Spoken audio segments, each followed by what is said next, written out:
Баршаңызға сәлем, каналыма қош келдіңіздер. Бүгін брынза қосылған осындай улитка дайындайтын боламыз. Қамыры өте жұмсақ, өгілмелі қамыр тәрізді болады. Міндетті түрде осы рецепт бойынша жасап көріңіздер.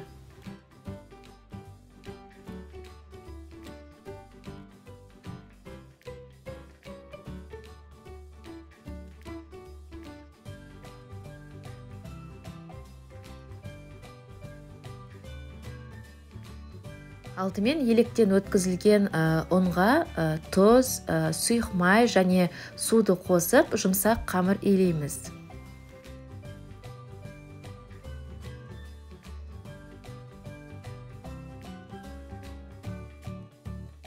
Суды бірден қосып жібермей, екіге бөліп құямыз және қасықпен араластырып, кейін қолмен илейтін боламыз. Бізде қамыр қолға жабыспайды, ішінде сұйық май болғандықтан, әрі қамыр өте жұмсақ болып иленетін болады.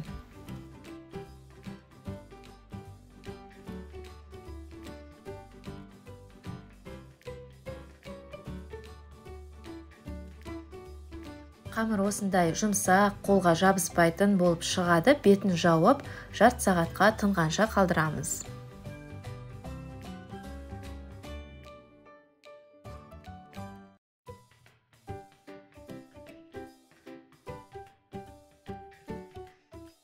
Начинкасын дайындайтын боламыз. Терканың үлкен бөлігіне брынзаны осылай теркілеп алатын боламыз.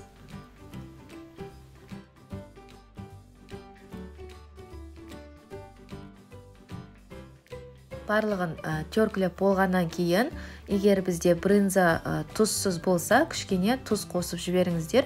Менде тұзсыз болғандықтан кішкене тұз қостым. Және дәміне қарай қант қосасыздар. Барынша тәтті жасағыларыңыз келсе көбірек қосыңыздар. Мен 2 ас қасық қант пайдаландым.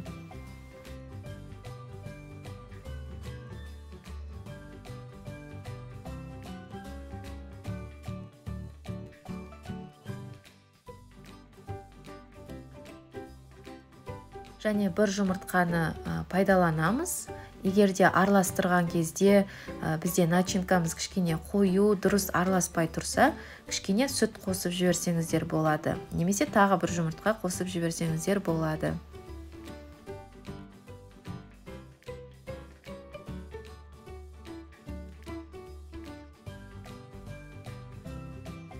Тынған қамырды илеп алатын боламыз. Содан кейін өзімізге қажетті бөліктерге бөліп аламыз.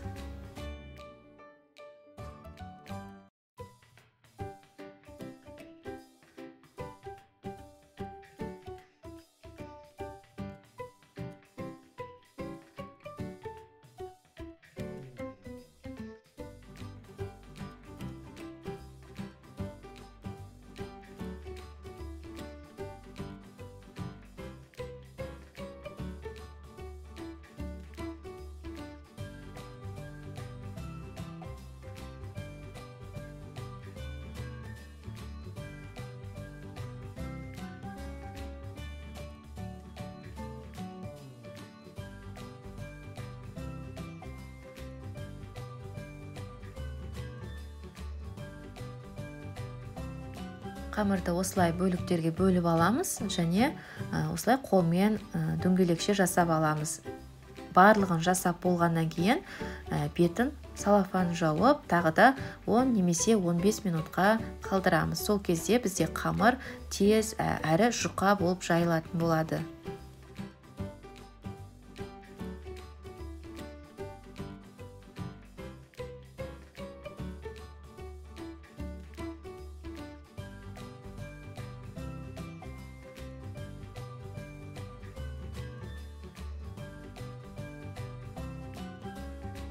Қамырды барынша жұқа етіп жаямыз. Осылай видеода көрсетілгендей ұзыннан жаятын боламыз. Қамыр бізде тез жайылады, өте жақсы тынып тұрғаннан кейін және құрамында май болғаннан кейін мүлдем столға жабыспайды. Ортасына начинкасын салып орайтын боламыз.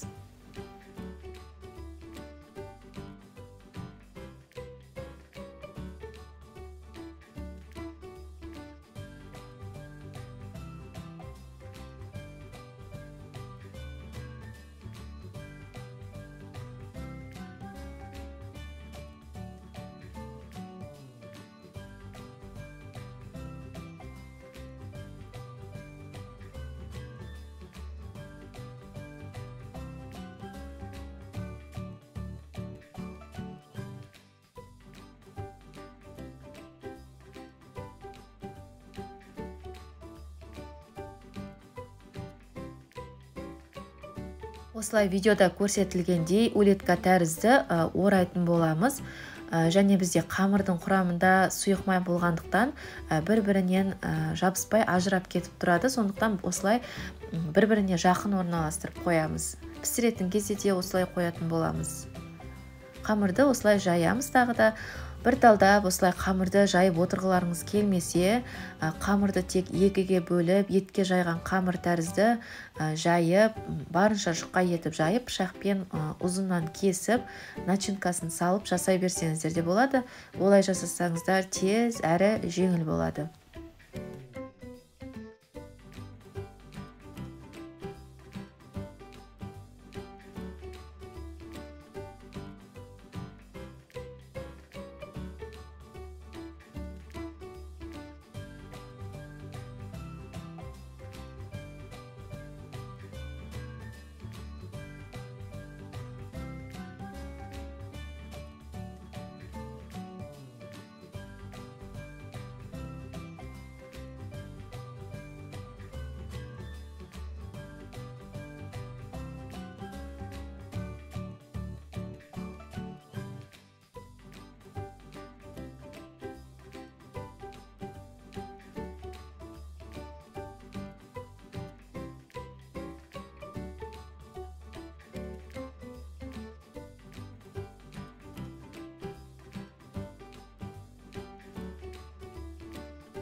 Жұмыртқаның сарысын бетіне жағып шығатын боламыз. Барынша барлық шетіне тигізіп тұрып жағыңыздар. Піскен кезде беті әдемі болып шығады.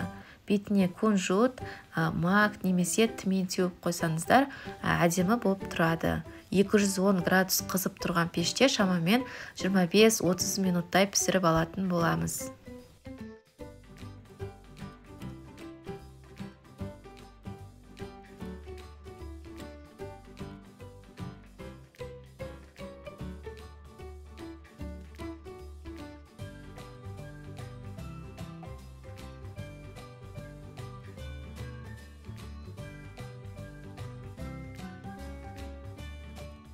Міндетті түрде осы рецепт бойынша жасап көріңіздер. Өте қатты ұнайтынына сенімдімін.